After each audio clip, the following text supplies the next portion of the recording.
बिस्मिल्लाहिर्रहमानिर्रहीम। सामा अबरस। अहले लुगत ने कहा इससे मुराद एक बड़ी किस्म की गिरगिट है। साम अबरस दो इसमों से मुरक्कब होकर एक इसम बन गया है। इस लफ्ज का तस्निया और जमा नहीं आता। नीज तस्निया के लिए कहेंगे हाजाने सामा अबरसिन और जमा के लिए कहेंगे हाउलाए सवामुन अबरस। और यह भी कहा जा सकता है हाउलाए सवाम। नीज ये भी कह सकते हैं हाउलाइल बिरसा वल अबारिस। शायर ने कहा है और अल्लाह की कसम अगर इस मामला में मेरी नीयत ठीक होती तो मैं कभी गिरगिट की पूजा ना करता।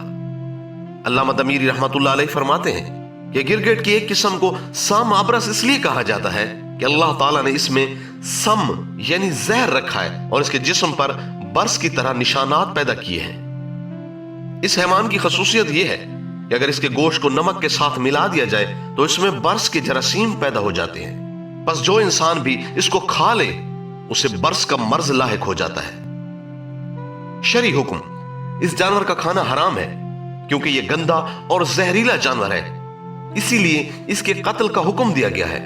नीज इसकी खरीदो फरोख्त भी जायज नहीं है क्योंकि इसकी बै बेफायदा है। खवास, गिरगिट का खून ऐसे शख्स के सर पर मल दिया जाए जो गंजेपन के मर्ज में मुब्तला हो तो उसके सर पर बाल उगाएंगे।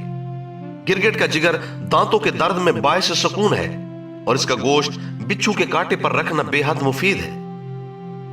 गिरगिट की जिल्द मौज़ेउल फतक में रख दी जाए तो उस आर्जा का खात्मा हो जाता है।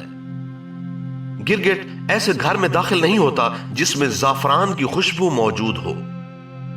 ख्वाबों की ताबीर, गिरगिट को ख्वाब में देखने की ताबीर चुगलखोर और फासिक व फाजिर शख्स से दी जाती है। अर्तामिदूस ने कहा है कि गिरगिट को ख्वाब में देखना तंगदस्ती की जानिब इशारा है।